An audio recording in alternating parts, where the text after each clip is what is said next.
Hello and welcome to a Donnchadh and Ruari-less edition of the Film Ireland podcast. Joining me today again is Jonathan Victory. Hello. And first timer, Natasha Waugh. Hi. So given that one of our favourite pieces of correspondence we've gotten on this show informed us that no one uses us for news, there isn't much news this month, but there is some. So, Jonathan, you had things to say about stuff? In terms of Irish film, there are a couple of interesting things happening. Queen of Ireland is a documentary that's just finished filming, and it was Conor Horgan directing a documentary about Panty, the drag queen.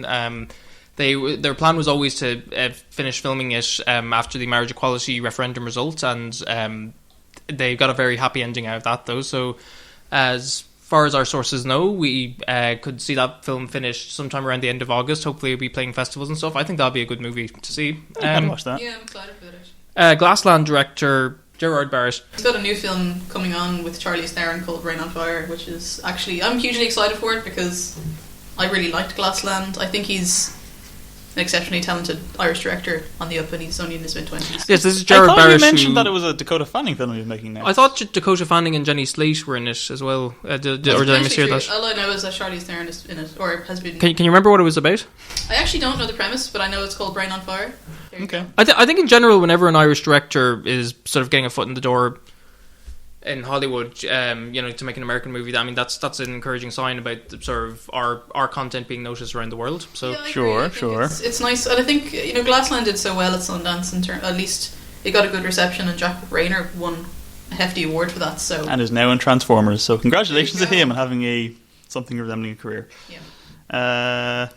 Storyland is happening again, I guess. The Irish Film Board were doing a scheme this year for short films like The Easter Rising, and they were putting a lot of money into that. So I think I thought Storyland wasn't going ahead this year, but they are doing it again, and it's an RTE scheme where they commission a web series that has to be four episodes, each 6 minutes long, and I think Hardy Books started that way, and it's a chance for you to basically have a proof of concept for a story you have. You might get a TV show out of it. I'm going to send something in, so you say that every single year I'll send something in. You've yet to send a single thing. I said it last year. That was the first time I said I'd send something in. I didn't prepare enough in time, but we now have enough time. The deadline is at the end of July. RTE.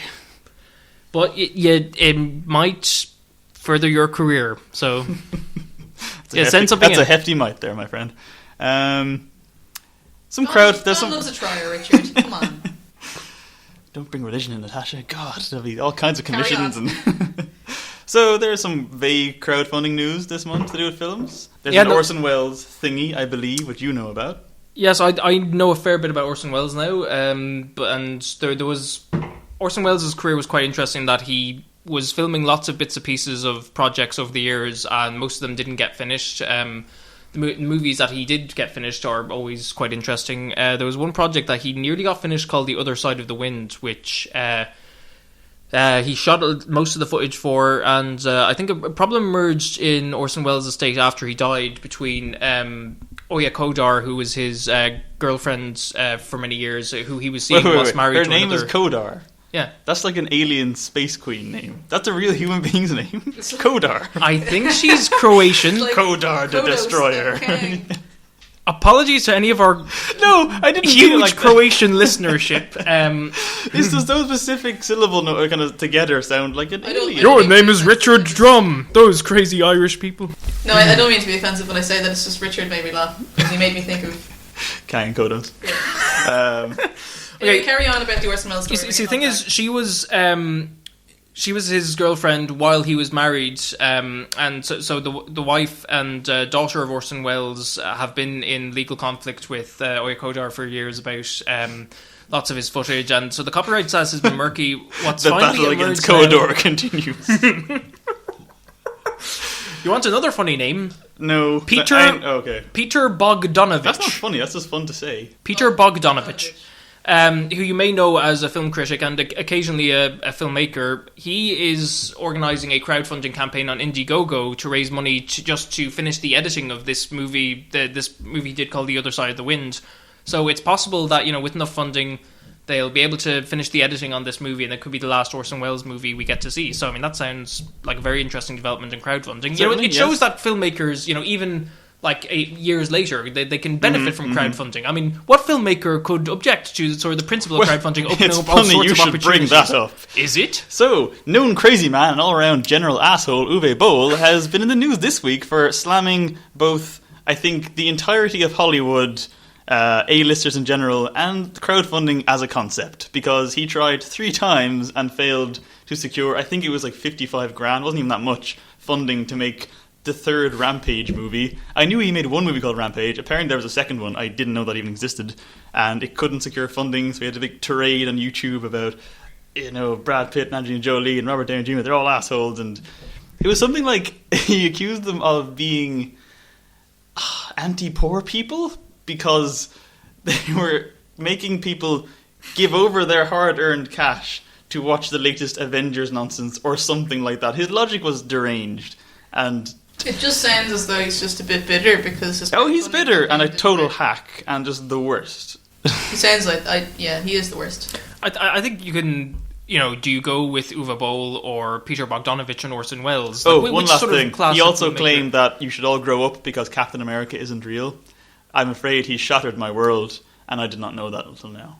So thank you, Uwe Boll, for, destroying my view of reality. I'll never watch Alone in the Dark the same way again after he said that. Thor's real though, right? Oh yeah, totally. You can pray to him right now. He might show up. Next. Okay, I was really struggling to find news pieces, so the one I found was Ian McKellen continues to be a gent, was the one I could find, whereby people were giving out to Ian McKellen for playing Sherlock Holmes because, it's been played by so many actors, why are you doing it? You're a Shakespearean actor. He's like, yeah, but it's the same as Shakespeare. You wouldn't give out to me playing Romeo, because that's been played by 100 people, and they all just shut up, I guess. So Ian McKellen, still a good guy. And that Mr. Holmes movie looks good. You're going to be... I might mention it briefly later on, perhaps. Yeah. Have you seen it, Richard? Yes, I have. Did you like it? Spoiler, yes, I did very much. There's also news that Pinewood Studios are looking to set up facilities in Limerick. Set up something, yes, in Ireland. About this. I actually read a really interesting article. Then to go ahead, you know more than we do. Yeah, no, I don't know if it's specifically Pinewood, but I know for a fact there is plans of a studio being opened. They're opening a studio in Limerick for something. They bought up some studio space. They're gonna. I think that's just the Irish Film Board doing that, but Pinewood's also apparently opening some kind of. Or backing the Limerick one per se. I assume some money is. Yeah, but I think it's coming from outside. Oh, okay, it's coming from US. All right. Yeah, I think it's coming from US backers, but there's an awful lot of controversy over that studio space for a number of reasons, and it's to do with. It's kind of logistics, to be honest with you, the way I've read it. Yeah. But I suppose we'll get into that maybe another time. I think we mentioned it briefly a few episodes back because Rory brought it up, I think, and I think his point was, that's great and all, but no one goes to Limerick, so why would... Well, this is it, actually. But that's the problem with Ardmore. Ardmore is pretty much the middle of nowhere, but that seems to work for most people. Wicklow actually provides a lot of good locations for movies, that's why they have it there, and I think, recently you have, like, Penny Dreadful, or in Northern Ireland you have Game of Thrones, so I think it's probably international investors are seeing Ireland more and more as a filming location, and probably what this Pinewood thing is, because they base a lot of their activities in the UK. I know that the Star Wars movie coming out was mostly filmed in the UK, and they filmed a bit of it off the coast of Kerry or something, so maybe they're figuring like it might be good to just have a production base somewhere in Ireland where there's more locations that haven't been used Plus yet. Apparently, taxes here and whatnot, massive rebates, etc. There's a great tax benefit, I have to say, from filming in the country, and I think they're working extremely hard to try and promote that, and that's something I'll talk about when I went to... I don't know if this is a section. Did you mention me going to Cannes? Maybe I didn't, but you've spoiled it now, you can just leave. You've blown your load. They really pushed that when they were there. And I have to say, though, I don't know. I know what you mean. At least I know what Rory means about how nobody goes to Limerick. I understand. Because I think the studio is it's in the middle of nowhere, kind of, isn't it? I suppose it's a little bit of a crude statement, but in a lot of ways, a lot of the reasons why people are kind of against it is because... Also, just to clarify, I think it was Rory. It could have been done in either case. One of the people who aren't here to defend themselves said a bad thing about their hometown. Blame them, not us. Well, either way, they were saying how the majority of the base of crew workers and so on is located up in Dublin. Yeah. So the cost for them to be brought all the way down to Limerick would be too high, and therefore, if they're trying to use this production base as a means to bring in outside productions, most of the time it's going to be ended up with outside crews coming in anyway, which is not good for workers here. No. And I don't mean to get all union about it, but it just doesn't seem to be. It just doesn't seem like religion, now socialism. God, Natasha, you won't be coming back on this. But it doesn't seem like it might work for a number of reasons. But I think I think Ardmore is working very hard. I mean, no, totally, absolutely. And Yeah. Vikings as well. Ashford. Oh, Vikings, yeah. I mean, to be fair, Ashford had, I think, similar. People had similar reservations because of Ashford, and that's doing okay. Yeah. Well, in any case, if there's a Pinewood here, that means we can hopefully stock a Bond set within the next 5 years, and You I never would know. totally do that. Yay. You don't care about Bond. Don't pretend you care about Bond. Me and Richard are fangirling and Disgustingly fanboying and about fangirling, this new yes. Bond film. Anyway, Let's not bog down that. Is there any more news? Let me just check my very detailed notes. The next thing I have written down is a Marvel thing probably happened. So As always. I can't think of anything. I know Asa Butterfield. I'm going to say Asa. Asa Butterfield? Asa, okay. Asa Butterfield is probably the next Spider-Man, which is good. I like that casting. He probably would do well as a nerd who gets bullied and then gets spider powers. I heard I don't know much about comics, but I heard that there was a recent storyline where Spider-Man was a kid named Miles Morales. Morales, and so it could have been like a black or Latino actor. I mean, that could have been good, but I think that'll still happen. The theory seems to be that because Marvel's entire shtick at this point is giving fanboys the most 70s/80s Silver Age comics that they could possibly want. They'll go for Peter Parker first, but in like 5 years' time, when Asa's contract's up, they'll hire someone to do Miles Morales. What I'd love is for the reveal, if it's at all possible, they shouldn't announce who the casting is until Spider-Man is in one of these Marvel movies. He'll be in and he Civil takes War. the mask off, and it's that'd be great. ta-da! Yeah, there's a lot of theories saying that they could have shown him in Age of Ultron, but like not take the mask off, show him in the costume, and just have him there in the background, which would have been cool. But yeah, in any case, Marvel blah stuff happening. Yes. do you think Marvel heroes will be constantly whitewashed? Well, they haven't really been whitewashed yet. They just haven't adapted any of the non-white characters. Well, no, because Netflix has Luke Cage coming next year. That'll be. Well, they also have Iron Patriot, so not Iron Patriot, War Machine, Rhodey, and Falcon. They got a few. They're getting there slowly. Oh, okay, that's I'm just wondering because I'm just trying to rack my head for any. Well, I think kind of Marvel tall, hero that blue-eyed, blonde-haired basically- fellows called Chris seem to be their go-to thing at the I know moment. what you mean. It's all a Nazi conspiracy. All of the baddies that I've seen who are of any kind of ethnicity seem to be villains. Oh yeah, so totally. I think that's true of most of culture, though. I guess so. It's problematic. Plenty of good roles. Highly. Plenty of good roles for females, anyway. So at least that's something. At least women are. We're getting there, yeah.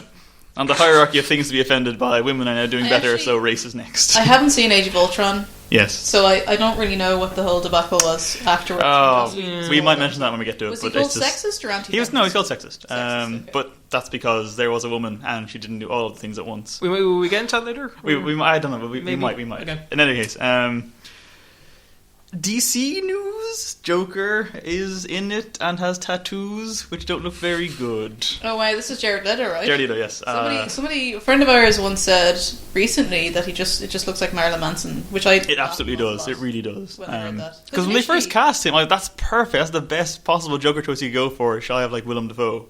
I was showing you a sketch of like the Joker going to get all those tattoos and explaining how just the central problem with having all those tattoos is that it's just overkill. Like we know the character of Joker is supposed to be disturbed, and this is all just sort of upfront about it. I personally though I wouldn't have minded it if he didn't have the word damaged tattoo that is on his forehead. That one heinous. is the rest of it would have been fine. Yeah. But like that one is just like, oh no, you're taking the piss. That's just like, well, the current set rumors now are that Harley Quinn gives him the tattoos, which I think is actually a bit better. But I still hate that damaged tattoo so much. It just looks ridiculous. It's too try hard. at least there's a nice cursive font for when he's going for job interviews and driving his bright purple Lamborghini down roads. As much as it is overkill for the Joker, though, I'm not writing it off just yet because Jared Leto he'll be great. Yeah. What's your professional opinion then of the Batman vs Superman trailer? I liked it, but I don't think it'll be. You see, here's the thing: it looks fun. It doesn't look fun. It looks depressing, but it looks interesting. And that Superman seems to be some kind of authoritarian figure with an army, and I'm intrigued as a sort of weird, off-kilter take on the character. But it looks very bleak and. I didn't like Man of Steel, and one of the big problems was all the destruction of the cities and just how overkill that was. I'm wondering, in this movie, are they kind of making up for that by acknowledging it very heavily? Is part of the plot going to be people are panicking about Superman, about how powerful he is? So they're going to address how ridiculous the first one was by bringing that in, and Batman has to sort of thinks he's such a threat that he has to stop That's him. one of the rumours for the plot. Yeah, I mean, that's Sounds good to me. If they do make a massive point about him being dangerous due to the whole wiping out a city last time around, that'll be pretty good, I guess. And I'm looking forward to Jeremy Irons as it, because like he sounded good in the trailer. I'm just wondering, like, does Alfred in every iteration of the character, does he always speak in speeches? It's always it does seem that way, doesn't it? Entirely in moralizing speeches. It's either speaking in speeches or silently shotgunning enemies when they enter Wayne Manor. So hopefully we'll get the visual. Why can't we have that in the movies? We might get Jeremy Irons to the shotgun. I'm very happy with that. Who's at the helm of that? Zack Snyder. Yeah, Zack Snyder. Yeah. Again. Okay. Because I have to say, I read the graphic novel some years ago, and it was very good. I mean, it was quite surprising. Wait, what? Of Batman vs Superman. Oh, you mean Dark Knight Returns? The one where it's like old Bruce Wayne. Yeah. Dark Knight Returns. Yeah. Yeah, if it's based on that, good, but also you shouldn't start with that. Like, this is, in this universe, the first meeting of Batman and Superman. They shouldn't go straight for they're both in their 50s and fighting because of political morality and ideals. It just seems weird to do the first movie be the big punch-up between the two of them when it's meant to be they've been friends for decades and now suddenly they're at, political opposites and fighty, punchy, explodey time. At least it'll answer that age-old question. At least give us one answer. It won't. It'll end with an explosion. They'll both stand up from the rubble and then shake hands and go fight the main villain, who will be Jesse Eisenberg. Well, that's Jesse Eisenberg. Bald Jesse Eisenberg. Jesse he looks pretty good, bald, I have to say. He looks a lot like Lex Luthor, I have to say. It looks pretty good. Okay, I think that's pretty much all of the quote-unquote news. There was the results of the Cannes Film Festival, I suppose. Oh yeah, you can go with that. Just briefly, from an Irish perspective, there is an Irish co-production called The Lobster, which is from the Greek director of Dogtooth, and this sounded like a very weird... Yorgos Lanthimos, excellent director. Très bien. And have you seen The Lobster in Cannes, actually? No, I actually didn't get to go. To be honest with you, we'll talk about that in a minute, but no, I didn't get. No. Because it's just basically... I didn't want to, but I just couldn't. A cast including Colin Farrell, Ben Whishaw, John C. Reilly and Rachel Weisz. They're in a society where if you're single past a certain age, you get turned into an animal. So it sounds like there's lots of commentary basically on sort of modern malaise around dating and loneliness and sexuality and stuff, and it's from this Greek director who has a very unusual output. And like I said, it was an Irish co-production with lots of other European countries. Won the jury prize, so good for that. And then in terms of the Palme d'Or, it was a bit of a surprise. It went to a movie by Jack Odiard, who did The Prophet and Rust and Bone, and so he did this movie about Sri Lankan child soldiers who were Tamil tigers, and they're now resettling in France and trying to make a new life. And I think it wasn't considered one of the front runners for the Palme d'Or, but then it won, so it was a bit of a... I thought it was. I thought everyone had their money on that. Well, you were there, so I suppose you tell us... Well, there's your research done the shit, John. Do you want to tell us more about the Cannes Film Festival, then? Are we moving on to that immediately? Well, okay, I think we should just quickly, because Jonathan, you've had a bit of a bee in a bonnet to kind of talk about this for a few weeks now, so green filmmaking and why it's things... I just wanted to mention this briefly because I'm getting published in an academic journal this month called... what was the one thing I said to you before I started? Don't make this entirely about you being published. The first line out of your mouth is that. Sorry, continue. No, it's just congratulations. It's a big deal. Thank you. Talk about me going to Cannes, so it's kind of like the same thing, is it not? No. Oh. Well done, Jonathan. Studies in Arts and Humanities published a piece based on my master's thesis, which was all about environmental sustainability in filmmaking. And it's just looking at international developments of crews and studios who are looking at ways of being more energy efficient or handling waste better. And I'd be interested in looking at the development of this Pinewood facility in Limerick, for example. Like, how are they going to go about doing that? Because there's a studio facility in Bavaria that was about 100 years old. They've renovated it and they cut their carbon emissions by about 97%. It was amazing. Okay. The Wachowskis in Chicago, they built their post-production house to be entirely sort of energy efficient and green energy and all that stuff. And what's happening more and more is you have these... There's a new crew role that's kind of popping up on different movies called an eco-manager, who will sort of look after recycling and getting energy-efficient equipment and all that kind of stuff on film sets. So they did it on Noah and the last Spider-Man movie. They did it on Filmbase, the graduate films from last year. We did it on those. So it's an area I've been researching, and I'm going to be writing about this in more detail in Film Ireland over the next few weeks. So do check out the website for my articles on that. But it's basically just like this is a good opportunity for the film industry to be saving money on a film and to be contributing to like very important social causes as well. Because we need to be making a shift to sort of green energy and more environmentally friendly stuff. And I think film crews generally, I think they're So far, I haven't come across anyone who rejects the idea. There's just sort of doubts about how practical it is to do, and it's totally practical. It's just about starting to develop the healthy habits for it. I think that's a fair point. I don't think there's much excuse for not having it now. And I think Ashford I think Ashford is somehow self-sustainable. Well, I'm looking into that at the moment. Yeah, and, I think they have windmills. I think. Let me put this to you. So Noah, Amazing Spider-Man 2. Jupiter Ascending, was it also green? I imagine some of it was because the Wachowskis were involved. So 3 films which, by all accounts, kind of flopped. I liked Noah, but... I liked Noah. I liked Amazing Spider-Man 2 in that it's terrible, and I watched it several times. Jupiter Ascending was fun. You see, I don't know. It's not that this will affect the quality of the film one way or the other. What I was going to say was, do you think they'll now, because they're always looking for anything to blame anything on when a film fails, will they go, oh, all that environmentalism, killed it, don't do that again? Yeah, because that comes in at the script writing stage when it's just one or two people and a laptop, or so... I mean, that kind of crap happens though, because when Expendables 3 came out and it started bombing mercilessly, Sylvester Stallone and the studio started complaining about piracy, but it wasn't even the most pirated movie of that month or anything. So they will find anything they can to latch onto. So green filmmaking killed by flops. We'll get a hit at some point. One hopes. So, back to the thing we just talked about. Natasha, you were apparently in Cannes and made a little film that was also in Cannes. Talk about Cannes. Can I? If you can. Oh God, I hate all of you. We're gonna can this section. And you can stop now. I've about 4 more of these puns. Please don't. You've only 4. I have many puns. Anyway, I suppose 2 minutes, but they happened by accident because. Well, yeah. So let's say what your film is called, where people can find it, what's it about, etc. Okay, well, you actually can't find it. Oh, okay. Yet, but I think we're gonna. Is that on video or anything? No, well, yeah. But it's private. But it should be made public within the next month or so. Cool. So, basically I am part of a company which I co-founded with a old college friend of mine, Richie Keeney. We're not in college anymore, just to clarify. But the two of us started a company called Fight Back Films after we finished college, as a way to sort of learn more about making films, and then also to try and produce some high quality shorts and learn a lot in the process. So he made a couple and I made a couple, and one of the ones I made was shot on 16mm short film called Food Fight, which I made at the very, very end of December 2013, and then finished in 2014 on post. I do recall the months and months of it's not being developed. Why isn't it being developed yet? Oh no, it wasn't. I mean, it was 16mm. The 16mm. No, I know the it's a nightmare to processing get happened that. pretty Yeah. quickly. Oh, did it? But it did, yeah. So it happened. The processing actually took. I think I got it done within the first 2 or 3 months. Oh, okay. Right. But it cost a lot. Yeah. And what really held it back was the grading process for a number of reasons, I guess, because it had to go abroad and things like that.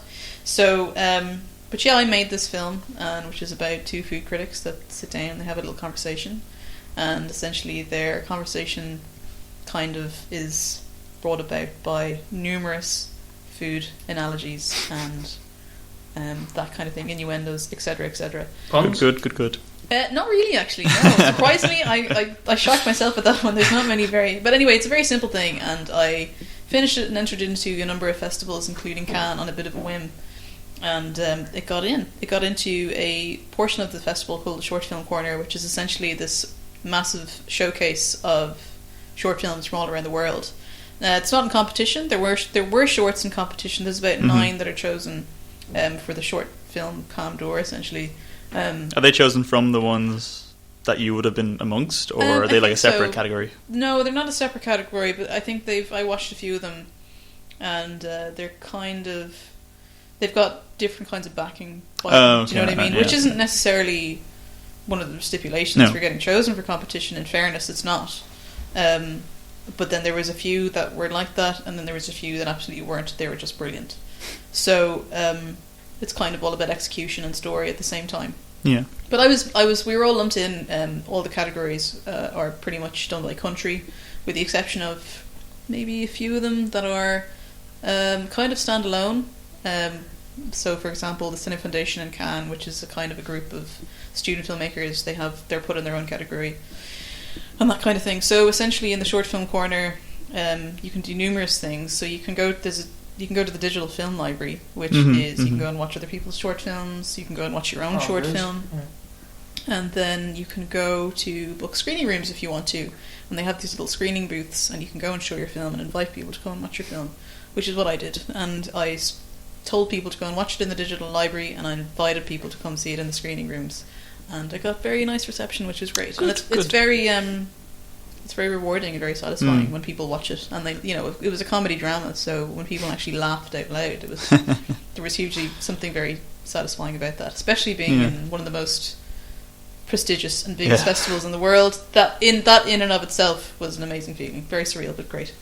So any wild stories to tell us from Cannes? I do, but I'm not going to. I have one, but I've one or two. Is this the one I've heard already? Oh yeah, I've Okay. one or two, but I'm not going to talk about it on this podcast because it's entirely inappropriate. But everybody has. If you have a family-friendly one, you can go with that one. What's the family friendly? If you have one, I mean. Oh, okay. Well, loads of people ask me if I saw anybody famous. Okay, like yeah. literally, as soon as I got back, almost everybody, their But first it is question out Cannes. of their mouths was, "Did you see anybody famous?" And the question is, yes, I did see famous people. But the one thing I have to say is that Cannes, the security is hugely tight. It's so tight, and the Palais, which is where everything happens, Yeah. so the short film corner is in there, the Marché de Film is in there, and some screening rooms are in there as well, so you can go and see some films in uncertain regard and so on. You have to pass by 3 people at least, or 4 if you have a bag. Almost everybody is given a bag by the Yeah. festival to have a little. Which you think they wouldn't do if there's going to be an extra level of security for bags. They just shouldn't give you bags. Not really, because it's convenience. No, it's And convenient, they're being kind about it, I think. I know what you mean, though. But apparently this year, I didn't realise until I came home, was that they amped up the security for this festival because of they were screening a documentary about Charlie Hebdo. So they were kind of on full alert because of that. But yeah, I did see famous people, but very much from afar, and they're all kind of tucked away as well. As soon as they're kind of in any way exposed, they're immediately herded off. So I saw Woody Allen. And I saw from a very, very safe distance. I did see the cast of The Lobster. So that's Okay. kind of cool. That's as close to The Lobster as I got. I mean, what was the atmosphere like in general? Because it is a prestigious festival, but what I hear from people who go to it is that it's very business oriented, and you're run off your feet around the clock, so trying to promote your movie or make connections or something. So I mean, what was the atmosphere like? It was kind of like that. I got a 50-50 type of experience like that. So 50% sort of downtime, sort of taking it all in, and 50% trying to network and do things, or maybe a bit more on that side, I think. But yeah, that's the kind of buzz you get. Like, I think maybe I would have been busier had I gone in with a slightly different, maybe, level of being involved. So Yeah. I mean, the short film corner it's pretty relaxed by and large, but they do allow you to partake in certain things to do that. So, for example, there is a breakfast meeting that I registered for. So they basically, if you're successful in applying to that, which I was, they take you up to the festival Palais Terrace, and they give you some breakfast, and then there's about 30 of you, and they give you a list of professionals from all over the world, from different institutions, and they all introduce themselves, and what they do is they place them at couches, and it all becomes very relaxed, and you can go and actually sit down with them and face-to-face talk to them and have a meaningful conversation to them about your work and about your career, and it's all extremely approachable. And everybody swaps business cards. So that's kind of one of the biggest things I did. That sounds like a great opportunity, and I mean, I just think it's worth repeating that you and a friend from college set up a production company, got a film made through that, and that was how you ended up having this opportunity. So I suppose, just in case there are people listening who are thinking about maybe doing that, what were the logistics like of setting up a production company? Just if you just want to backtrack slightly, just like how did you get to the initial stage of setting up Fight Back Films? Like, what did that involve? To be honest with you, not much. We just did it.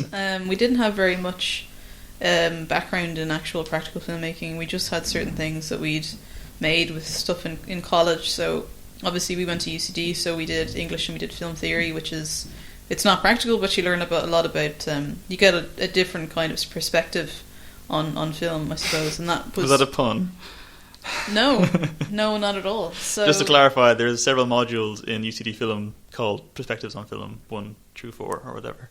Yeah, actually that's I true. thought that was a terrible pun. It's Okay. subconscious one, maybe. So we just decided, like, we'd absolutely nothing to lose, so in doing that, why not just do it? So it was like registering it legally or anything? Yeah, well, we did easy do enough that's for one. them? We did have one kind of legal thing that we wanted to make sure that we did, which was register the name, because we were terrified that either somebody else would have the name or else somebody would rob our name. Yeah. So we did register the name, which really was like 40 quid, not even 20 maybe. And we have a little certificate to say that we both own the name. Okay, and that's cool. it's copyrighted. Where The did name you is get that from, copyrighted. actually? I think it's just I can't even remember where he went it off to. It's like there's some that the CTO is interested in. I have no idea. Yeah, I actually, I can't remember. It was 2 years ago. We set it up 2 years ago, but it's you can work it out. It's. But I guess the point is, not it sounded easy enough to set this thing up. And Central Statistics Office or something. No, it's not even that. I'm Statistics going to stop talking because I'm kind of saying stupid things now. So. Here's the thing. This is how easy it was, that the details were so inconsequential that, and I just, if anyone out there is thinking of setting up a production company, just get to it. It sounds quite easy. Like, yeah, it is in and of itself. You really have to work hard, though. I mean, I said to people that, when we first did it, I said, I set up this production company, but I used to kind of backtrack and say, but that's a very loose term for what it is. So, and it kind of is, but not really necessarily at this stage, because we're much busier at this point, and we have produced other stuff that's not really ours. So, for example, I produced a short film, an Irish language short film with a friend of mine, and she directed and wrote it. So it's not just all of our stuff all the time, and we do kind of viral marketing stuff as well for businesses when we get the chance. But we're still very small. But at the same time, if anybody comes out of college and they're not really sure where to start, we threw ourselves in the deep end and ended up doing okay and getting stuff made, which is what we really wanted, and actually being able to learn something and further our careers even just a little bit. And again, can't be stressed enough, within 2 years you were in Cannes.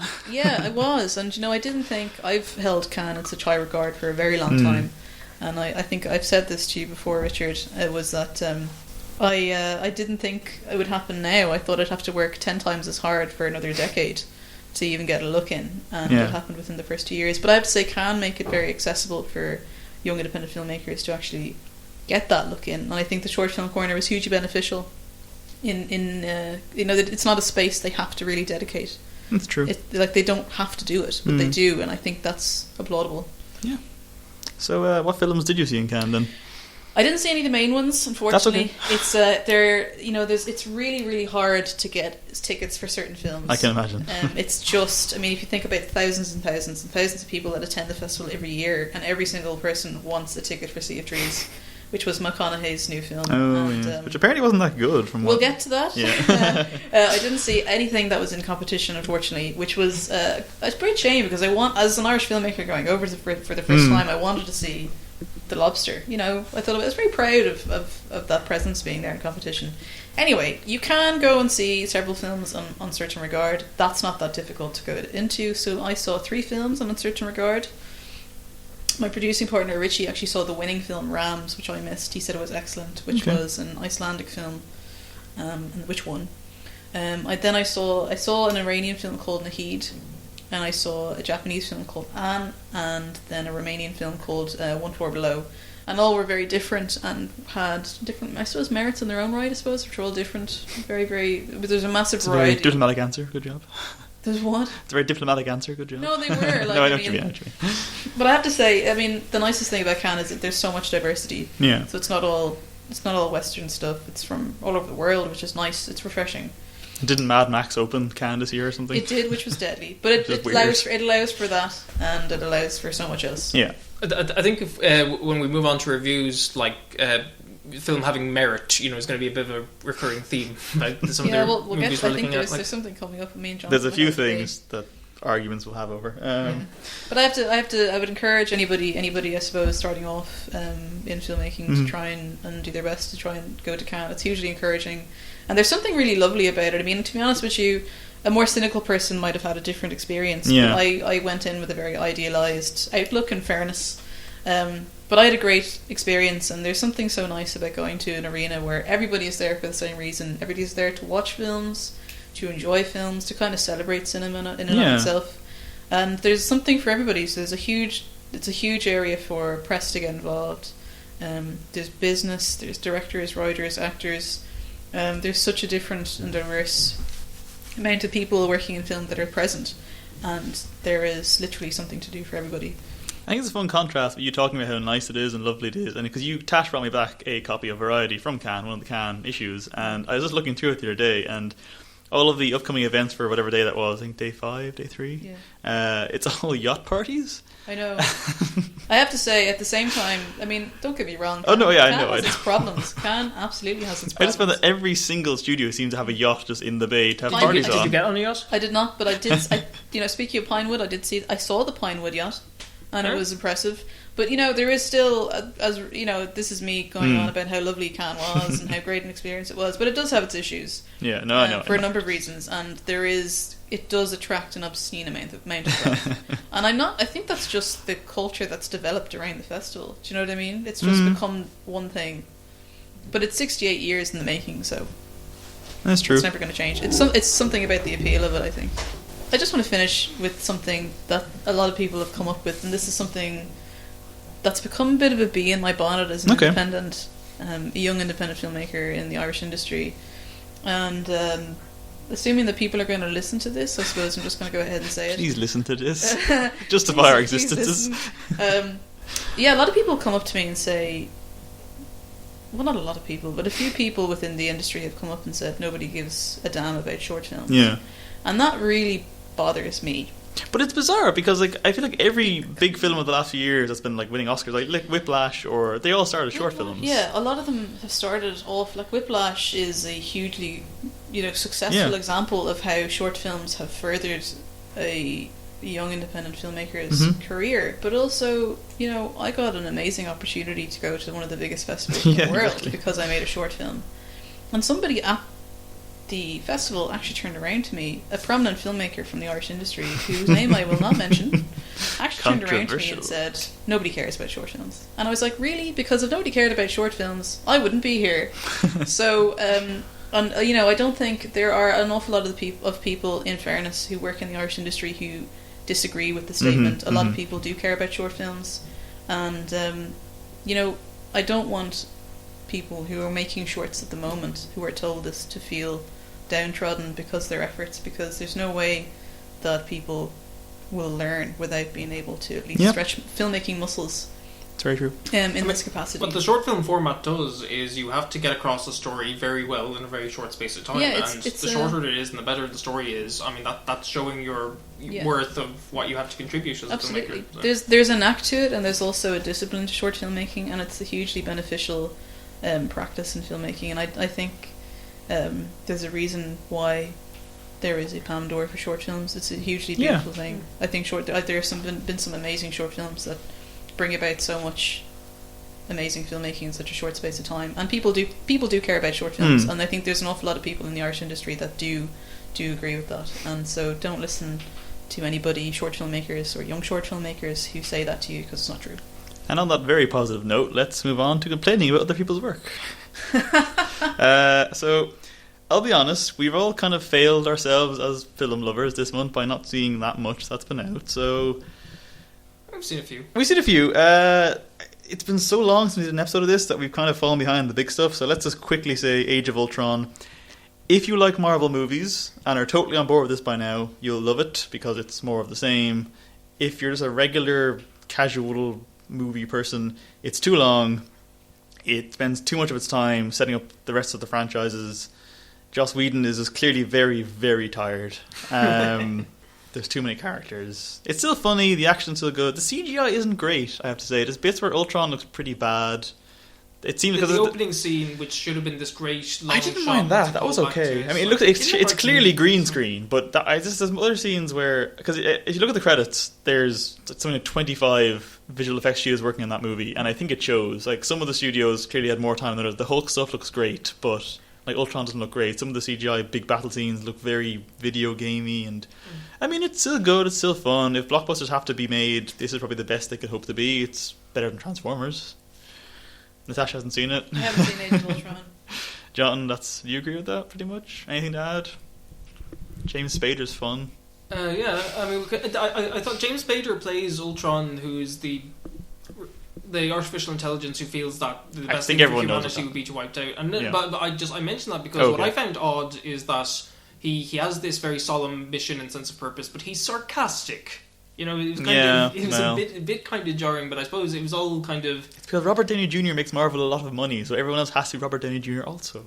And works well with Whedon as a writer as well. Yeah, and he's not doing any more than now. And I think I've quite enjoyed his involvement in the Marvel movies.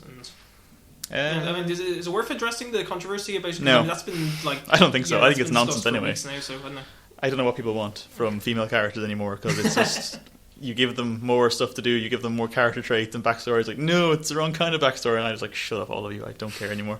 I could probably talk about that, but I mean, I actually don't know. I could happily debate feminism with you. Oh no, I'm not debating feminism. I just think the actual thing they were complaining about. Look, let's not go into it because I don't want to get into this. It's nonsense. In all honesty, I actually did not engage personally with the Joss Whedon stuff. I because I wasn't sure what it was about. Mostly because I hadn't seen it. Yeah, it was nonsense. I wasn't really sure about. Anyway, carry on. I suppose the next one is Mad Max, which I assume every human on Earth has seen by now. Speaking of feminism, so like all Mad Max movies, it's not really about Mad Max. He sort of stumbles into a plot and then gets carried along in someone else's plot. But because this plot was a feminist plot, the men's rights activists were all, oh no, you're rooting an American icon who's actually Australian. But anyway... And or like some of them saying like whoever made this new movie hasn't seen any of the originals. It's George Miller who directed all three of the other ones. And Happy Feet and Babe and but I think that's a good sign that it's kind of that it's not just a studio taking a franchise and putting like a feminist spin on it. It's the same director and he's just saying, look, times have changed. It'd be good to have like characters doing that. And it's not just the Charlize Theron characters getting a lot of attention, but there are these older Aboriginal women who show up in the movie, and they're great actually. Yeah, they're fantastic. And yet, no posters or promotional material. Well, none of them are really main characters, though. I mean, they're in like two scenes. They don't even have names. They are awesome. What's great about this movie? I hadn't seen any of the other Mad Max movies, but the world is set up so well in this one, and it's all visually. None of it's dialogue. The production design is all these like details of how grimy this world looks. It's just. Great, and the action done so well. A lot of it just so well shot. So much of it is practical effects. You know, you're actually engaged in the action that's happening, and it just works quite well as a movie. I was surprised by how much I enjoyed it. Actually, it's great. Yeah. I love it. And speaking of characters, like even there's characters in it which are these kind of pure. Women that escape from... That's a spoiler. Oh, his wives. Yeah, the kind of the main villain guy. He has a bunch of wives who all look like Daenerys Targaryen. And in fairness, you'd think they'd be these really passive, weak women. And actually all of them do engage in the action in some way, which is applaud. I enjoyed that because, you know, generally I sat there and I was like, here we go again. I don't expect these women to do anything. And they did all... They were doing stuff. They were resourceful. Thank God. Thank God. They were conflicted, and so I mean, it was great. I loved seeing that. I suppose one of the funny things about the sort of anti-feminist backlash was that there were these posters going around. Somebody took the poster, but they took quotes from men's rights activists. So it was like, feminism is ruining cinema. Mad Max Fury Road in cinemas. So that was they're men's ridiculous. rights activists though. Are just they're all insane. We could do a whole episode on that, just how moronic they are. So if we just leave that, it's. I have one quick question to ask you, Jonathan, about Mad Max, because I was thinking about it recently. I was willing to give Kingsman my action movie of the year until I saw Mad Max, and I still think Mad Max is probably a better overall action movie, but I don't think anything in Mad Max tops that church scene from Kingsman. What do you think? I agree. Mad Max is a better action movie overall, and I had problems with Kingsman as we discussed in the last episode. Speaking of feminism, but there's this one scene in Kingsman set in a church that's, I mean, not only just for the symbolism of it and just how funny it is conceptually, but just for how it was shot. It was such good choreography and everything, and music and everything. So moving on to more recent movies. So me and Jonathan, in an attempt to stay relevant, we blitzed 3 movies yesterday. So let's go in reverse order. First of all, Kung Fury. Have you seen Kung Fury, Natasha? No. Okay, Kung Fury was a crowd-funded thing by most of the Lonely Island, I think, because it seems to be all them in the cast. I love the Lonely Island. I know you do. I love them. And I loved Hot Rod. Haven't seen Hot Rod. Obsessed. But yeah, so Kung Fury, it's basically everything 80s to the extreme and intentionally silly, and Adolf Hitler's in it, and Thor, and dinosaurs, and a dino cop called Triceracop. It's a dinosaur cop called Triceracop. So it's that kind of movie. I'll be honest, I didn't think that much of it purely because Danger 5, a brilliant Australian thing, exists. TV show. That's the same basic idea, and I think that's much funnier. But Yeah, Kung Fury is a perfectly adequate. You see, the thing is, they didn't have enough money. That's what you told me, right? To make a full 90-minute movie. Yeah. So it's only a half an hour long. But I think if that was a full movie, it'd be unwatchable. I think half an hour suits that sort of ridiculous tone they're going for. Like, I don't think you could sustain that for an hour and a half. And it's a very ridiculous tone where it's one ridiculous thing after another, bam, bam, bam, bam, bam. Yeah. And Danger 5 is a fantastic TV show, and it's similar to this, but it's exhausting to watch. So, 20 minutes is the right length for that. I suppose 30 minutes is a nice, good length for this movie. It's you can watch it on YouTube. I would recommend that you do, especially if you like weird comedy, or if you like sort of references to 80s kind of stuff, because it's not just the sort of schlocky parody stuff they're doing with its main character who's like a cop who's really good at kung fu. It's like Terminator and Blade Runner and Knight Rider and like absolutely everything from the 80s gets mentioned in this. It's fine. It's okay. Next, a girl Out of walks 5, home sorry. alone. Oh, out of 5. Ugh. If Danger 5 didn't exist, I'd give it 4. Given that I've seen Danger 5, 2.5. Okay. I'd say 3. Yeah, I three love is fair. Triceracop. He's Well, I enjoyed Hitler. Hitler was fun. Don't use that code of context, please. I have to get hired places. Okay, so a girl walks home alone at night. Is that it? Or is a girl walks home at night alone? A girl walks home alone at night. Okay. Dying to see this. It's a Well, so were we. noir western vampire. Would you say western? Shot in black and white and has elements of it. This movie, what this movie is, it's in the Farsi language. So it's a Persian cast. We weren't sure. It's probably set in Iran. I think it's shot and set in Iran. Yeah. I don't know whether it was shot in Iran or in California with a Farsi. I don't think it was shot in cast. California. That'd be too weird. I should have done my research on that. We should have, but you know. Well, basically, just how the movie comes across is that it's a mishmash of so many different styles, and even from the soundtrack, like, you know, there are different styles of music at different points in the movie. It's very kind of Only Lovers Left Alive light, which is not a bad thing to be. Like, that was a good movie. This is a pretty okay movie. It looks really good. I think, though, you kind of typified it because we were watching it and we noticed at the very start that Vice Productions was one of the production companies. Yeah, Vice is in the magazine now Vice. apparently have a film production company called Vice Films. Or Vice Films, and sorry. I said something like, this is like everything Vice love, because it's just, of all the things that's come out, like the soundtrack, all these kind of hip, trendy bands are in it, all the fashion of it, like the central girl who you know, will go outside wearing a hijab, but then she's dressed in quite trendy clothes when she's at home, and she, by the way, gave a very good performance as the vampire. As every actress ever. But the she looks kind of similar to other Western actors, and we were trying to figure out like who she looks like. But that's beside the point. I guess just the although there were good moments to it, but we did get this sense that it was trying to be trendy and hip in so many ways. And Elijah Wood was an executive producer, and there's moments where it goes very kind of Tarantino-y, and it's kind of like it's nowhere near as bad as it's not bad, it's good, but it's nowhere near anything like Lost River, which we might talk about in a while. See, exactly. But anyway, Lost River is this mishmash of, you know, Refn and Jodorowsky and Lynch and all the crap.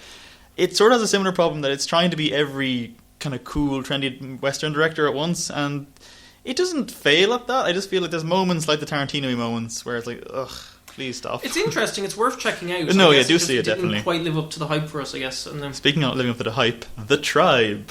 Oh wow! Okay, I am this? really devastated that I missed that. Okay. For in two different, I had two occasions in which I absolutely could have. I could have seen it during Jadif. I just didn't take it, and I could have gone and watched it.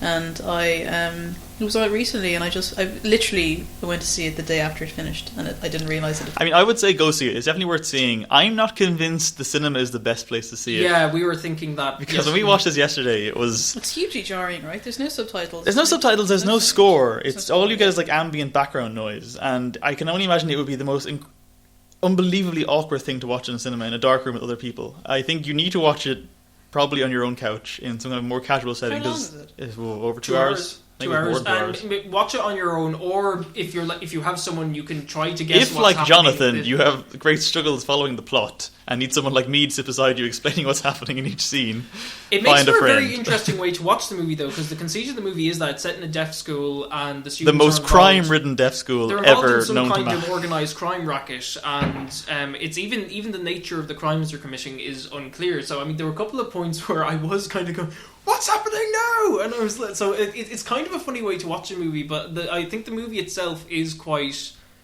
solemn, and it's quite. You know, there is something entrancing about how you know there wouldn't be another movie like it that there are no subtitles, but with the sign language, you know, it is more or less easy to follow how certain interactions are going. I just think the problem is the story as a whole didn't have enough clarity for me, and I know part of the effect is that it's supposed to be quite alienating. There are very, very long takes that go on for quite a while, and there's very few close-ups. It's all quite far out, so I mean that kind of doesn't help in terms of trying to understand the sign language. Yeah, but, it's very ambitious. It's very impressive. I think it's about 20 minutes too long. Yes, but the second hour is undeniably harrowing, and there's just some really rough stuff in there, which again I can't deny was very effective when watching it, but I don't watch it ever again. Because the whole idea is that love and hate does not require words, isn't it? That's what the advertising. It's visual. It's visual storytelling, and like that concept. Like I really admire what this movie was trying to do, and there are moments where it works so well. But on the whole, it was just kind of. To make an awful pun, love and hate doesn't require words. It does require drawers, though. Lots of heavy drawers. And if you've seen the movie, you will understand how tasteless that joke Good is. God. So. Do you know, actually, speaking of films that are good God, and I never want to watch it again, Richard and I spent 2.5 hours in the cinema last year? Where in the Irish Film Institute. Oh, God, Enter the Void, yeah. Which was a Gaspar Noé film, and I have to say... Never again. No film. Lots of people ask there's moments in The Tribe that reminded me of that. Because a lot of people ask me, and they probably ask you guys as well, what film has like stayed with you the longest? And honest to God, it's probably Enter the Void. Probably, it's so disturbing. I never want to see an aborted fetus or a truck ever again. I found it hugely disturbing and very effective. Yep. I do, like, I spoke to Richard about this recently. I will never watch it again, but I do applaud Gaspar Noé for achieving something that in when we watched it, but it's I kind of would urge people to go and see it, though, especially people just who for are the hell cinephiles. of it. But I really highly recommend trying to see it in a cinema, because as I said to Richard, it wouldn't have been half as effective had we watched it at home, because in the cinema there is no escape. Yep. Especially not from trucks. Repeated trucks. Yeah. Or entire penises coming at you right in a massive full screen, which was just the worst. That really happened in the film, by the way. If anybody's listening and hasn't seen Enter the Void, that happens. It's a very anatomically in-depth movie. There's a point of view, and towards the end. Let's just leave it there. I'll leave it there. Anyway, Enter the Void. I also love Gaspar Noé's new film is showing at Cannes this year, and I avoided that. Oh, okay. Yeah, fair enough.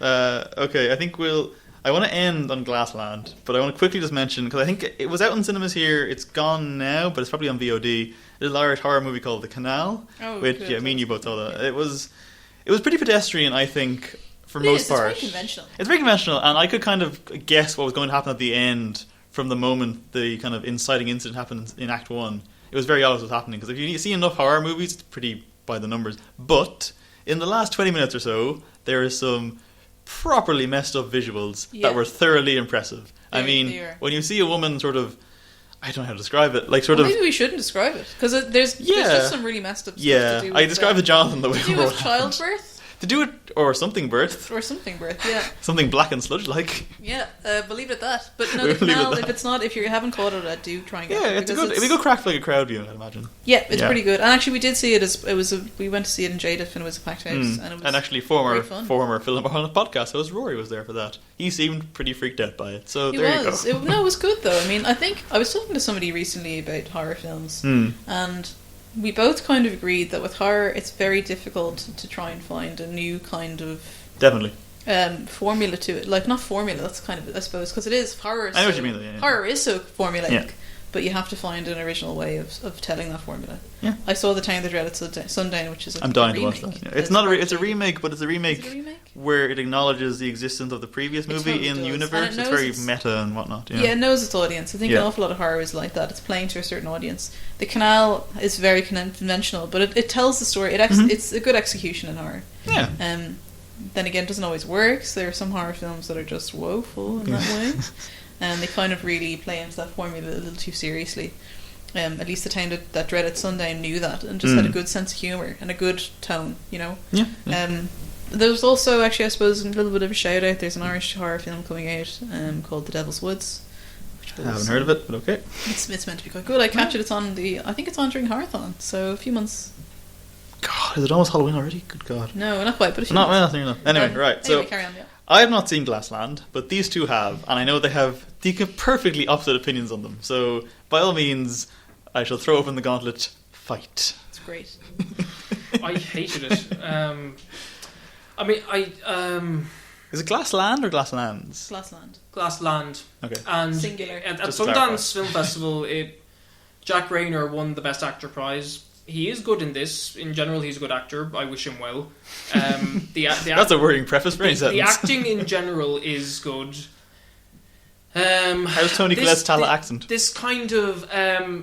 I didn't mind it. Other people I've spoken to hated it. Okay. What do you think of... Because like her and Will Poulter from Maze Runner is also in it, and they're both foreign actors coming here doing Irish accents. How do you think they came across? I thought Bill Poulter, his accent was pretty good. I thought Toni Collette was brilliant in the film, but I did not think her accent was very good. Right. That's really interesting. So even that you like the film, you hated her accent. You hate the film, but like her accent. That's very bizarre. I mean, the movie is about the relationship between largely about the relationship between Jack Rayner and his mother, played by Toni Collette, who is an alcoholic, and they're living in very grim circumstances. He's a taxi driver by profession, but he has to look after her most of the time, and it's... I feel we should clarify right now, you didn't actually sit through the entire thing, you walked out of it. There was a scene about halfway through the movie where the Toni Collette's character is explaining where she's coming from, and I just despised her character, and at that point I walked out. So yeah, and that's only the second time I've done that with a movie. The other time was earlier in the year, a movie called A Most Violent Year with Oscar Isaac and Jessica Chastain, and again, very well acted movie that conceptually was interesting, but this and Glassland had something that's a pet peeve of mine, which is a movie's very slowly paced. That's something, unless it were like the Tribe and Girl Walks Home Alone, and I'd have that to some extent, but I just... Yeah.